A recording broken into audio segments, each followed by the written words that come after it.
காவேரி சுற்றி சுற்றி ஜீப்பை பார்த்துட்டே இருக்காங்க. டார்ச் லைட் அடித்து பார்க்குறாங்க.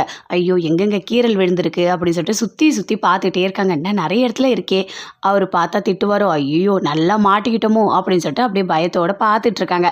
அதுக்குள்ளே விஜய் வராரு. வந்தவொடனே கேட்குறாரு, ஆமாம் நீ என்ன பண்ணிகிட்டு இருக்க வண்டியே அப்படின்னு சொல்லிட்டு கேட்குறாரு. ஒன்றும் இல்லைங்க, அங்கங்கே கொஞ்சம் கொஞ்சம் கோடு போட்டிருக்கு, நீங்கள் கொஞ்சம் பார்த்துக்கிறீங்களா அப்படின்னு சொல்கிறாங்க. தெரியாமல் தான் பண்ணிட்டேன் அப்படின்னு சொல்கிறாங்க. இங்கே பாரு, இதெல்லாம் நீ ஒரு பெரிய விஷயமா எடுத்துக்கவே வேண்டாம். நீ தாத்தாவோட உயிரையே காப்பாற்றிருக்க, இதெல்லாம் ஒன்றும் இல்லை, நான் பார்த்துக்கிறேன் விடு, வண்டியை சர்வீஸ் விட்டால் சரியாயிடும் அப்படின்னு சொல்கிறாரு. இல்லை தெரியாமல் தான் நான் பண்ணிட்டேன் அப்படின்னு காவேரி சொல்கிறாங்க. எல்லாம் தெரியுது. ஆமாம் உனக்கு வண்டியே ஓட்ட தெரியாதே, உன்னை நம்பி பாட்டி வேற உட்காந்துட்டு வந்திருக்காங்க, எப்படி நீ ஓட்டிகிட்டு போன அப்படின்னு விஜய் கேட்குறாரு.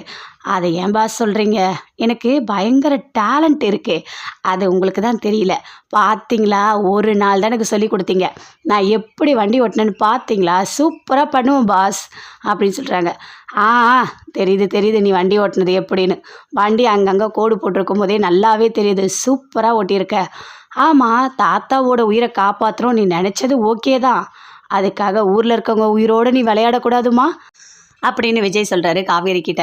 இல்லை இல்லை தாத்தா மூச்சு பேச்சு இல்லாமல் கிடந்தார், எனக்கு அப்போ என்ன பண்ணுறதுனே தெரியல, அவர் உயிரை காப்பாற்றணும் அது மட்டும்தான் எனக்கு தோணுச்சு, அதனால தான் நான் பாஸ் எடுத்தேன் அப்படின்னு சொல்கிறாங்க. சரி சரி பரவாயில்ல விட, இதெல்லாம் ஒன்றும் பிரச்சனை கிடையாது, பார்த்துக்கலாம் போ அப்படின்னு சொல்கிறாரு. அங்கேருந்து உள்ளே போகிறாங்க. அப்பாப்பா இவர்கிட்டருந்து தப்பிச்சு வரது எவ்வளோ பெரிய விஷயமா இருக்குது, முன்னெல்லாம் பயங்கரமாக திட்டுவார், பரவாயில்ல இப்போ எதுவும் திட்டவே இல்லை, பெரிய விஷயந்தான் அப்படின்னு சொல்லிட்டு சந்தோஷமாக போகிறாங்க. குமரன் கடையில் இருக்காங்க. கடையை மூடும் போது ஒருத்தர் வராரு. இந்த ட்ரெஸ்ஸை வந்து தைச்சி கொடுங்க அப்படின்னு சொல்லிட்டு. நீங்கள் அன்னைக்கு சீக்கிரமாக கேட்டிங்களே அவரு தானே, டைம் ஆகிடுச்சு இப்போலாம் தைக்க முடியாது அப்படின்னு சொல்கிறாரு குமரன். இல்லை பரவாயில்ல நீங்கள் தைச்சி வைங்க, நான் நாளைக்கு வாங்கிக்கிறேன் அப்படின்னு சொல்கிறாரு. ஆமாம் நீங்கள் சீரியலில் நடிப்பீங்கல்ல, என் நடிக்கிறதுக்கெலாம் வாய்ப்பு கிடைக்குமா அப்படின்னு குமரன் கேட்குறாரு. இல்லை நிறைய காரு பங்களா இதெல்லாம் வாங்க முடியுமா அப்படின்னு சொல்லிட்டு. ஆனால் வந்தவர் எதுவுமே பேசவே இல்லை, அப்படியே அமைதியாக அங்கேருந்து போகிறாரு. என்ன இவரை நடிக்க முடியுமான்னு கேட்டால் எதுவுமே பேசாமல் போகிறாரு அப்படின்னு சொல்லிட்டு குமரன் அப்படியே பார்க்குறாரு. வீட்டுக்கு போகிறாரு. போனவுடனே எல்லாருமே சேர்ந்து சீரியல் பார்த்துட்ருக்காங்க. பயங்கர சந்தோஷத்தோட பாட்டி பார்த்துட்ருக்காங்க. அப்படியே பார்த்துட்டே இருக்கும்போது சீரியலில் இருக்கவங்கள பாட்டி திட்டிகிட்டே இருக்காங்க. அப்போ யமுனா சொல்கிறாங்க, பாட்டி நான் சீரியலை பார்க்கறனோ இல்லையோ, நீ சீரியலில் இருக்கவங்கள திட்டுறது எனக்கு ரொம்ப பிடிச்சிருக்கு பாட்டி, அதனால தான் பாட்டி நானும் உன் கூட வந்து உட்காந்து சீரியல் பார்த்துட்ருக்கேன் அப்படின்னு யமுனா சொல்கிறாங்க. ஆமாம் எல்லாம் உண்மைதான் அப்படின்னு சொல்லிட்டு குமரன் சொல்கிறாரு. உங்களுக்கு என்னங்க ஆச்சு, ஏங்க இப்படிலாம் பண்ணிகிட்ருக்கீங்க அப்படின்னு சொல்லிட்டு கங்கா கேட்குறாங்க. இல்லை கங்கா சீரியல்லாம் நல்லா தானே இருக்கே அப்படின்னு சொல்லிட்டு குமரன் சொல்கிறாரு. நான் கூட நல்லா நடிப்பேன் தெரியுமா அப்படின்னு சொல்கிறாரு. அப்படியா, சரி நடிச்சு காட்டுங்க பார்க்கலாம் அப்படின்னு சொல்லிட்டு எல்லாருமே சொல்கிறாங்க. பாட்டி எல்லாருமே அப்படி நடிக்கிறாரு. தங்கச்சியை பற்றி அப்படி நடிக்கிறாரு. உன்னை கஷ்டப்பட்டு நான் வளர்த்தா நீ இன்னொருத்தவனை கல்யாணம் பண்ணிட்டு போயிட்டேன் அப்படின்னு சொல்லிட்டு நடிச்சிட்ருக்காரு. அதை பார்த்தோன்னே எல்லாருமே பயங்கரமாக சிரிக்கிறாங்க. என்ன நல்லா நடிச்சனா அப்படின்னு குமரன் கேட்குறாரு. ஏண்டா டே ஏண்டா நீ இப்படிலாம் பண்ணிகிட்ருக்க, இன்னொரு வாட்டி நீ நடிக்கிறேன்னு எனக்கு தெரிஞ்சது அவ்வளோதான் நீ அப்படின்னு பாட்டி சொல்கிறாங்க. என்ன பாட்டி இப்படி திட்டுறீங்க, யமுனா நான் நல்லா நடிக்கலையா அப்படின்னு சொல்லிட்டு கேட்குறாரு.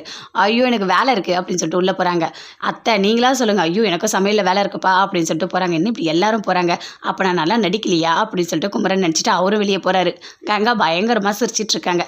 எல்லாருமே சேர்ந்து வேலை பண்ணிகிட்டே இருக்காங்க. அப்போ பாட்டி சொல்கிறாங்க, ஆமாம் யமுனா எப்போ பார்த்தாலும் நீ ஏதாவது ஒரு வேலை கூட செய்யவே மாட்டுற, ஏதாவது வேலை சொல்ல போகிறாங்கன்னு சொல்லிட்டு தான் போய் புக்கை எடுத்து வச்சு படிச்சுட்டு இருக்கியா அப்படின்னு சொல்லிட்டு கேட்குறாங்க. இங்கே பாரு பாட்டி சும்மா என்னை வந்து சமைக்கலாம் சொல்லாத அப்படின்னு சொல்கிறாங்க. நான் கலெக்டர் ஆக போகிறேன், நான் கரண்டியெல்லாம் பிடிக்க மாட்டேன் அப்படின்னு யமுனா சொல்கிறாங்க. ஆமாம் பெரிய கலெக்டர் ஆக போகிறா அப்படின்னு சொல்லிட்டு பேசிகிட்டு இருக்காங்க. அதுக்குள்ளே கரெக்டாக வராங்க. வந்தவொடனே சொல்கிறாங்க, ஏய் சூப்பர் அப்படின்னு சொல்லிட்டு காவேரி சொல்கிறாங்க. பேப்பரில் உன்னோட நேம் வந்திருக்கு அப்படின்னு சொல்கிறாங்க. ஆமாக்கா ஆமாம் அப்படின்னு சொல்லிட்டு சொல்லிட்டு இருக்காங்க. நீ நல்லா படிக்கணும் சரியா அப்படின்னு காவேரி சொல்லிட்டு இருக்காங்க. அதுக்குள்ளே பாட்டி சொல்கிறாங்க, என்னடி அவளை படின்னு சொல்லிட்டு இருக்க. ஆமாம் பாருக்கா எப்போ பார்த்தாலும் பாட்டி நான் வேலை செய்ய சொல்லிட்டு இருக்காங்க. இங்கே பாருங்க அவளை யாருமே வேலை செய்ய சொல்லக்கூடாது, அவள் நல்லா படிக்கணும், படித்து கலெக்டர் ஆகணும் புரியுதா, எந்த வேலையும் அவளை வாங்கக்கூடாது அப்படின்னு காவேரி சொல்கிறாங்க. சூப்பர் அப்படின்னு சொல்லிட்டு யமுனா சொல்லிட்டு இருக்காங்க. நீ வேறடி அவளுக்கு சப்போர்ட் பண்ணிகிட்டே இருக்காத அப்படின்னு சொல்லிட்டு பாட்டி சொல்கிறாங்க.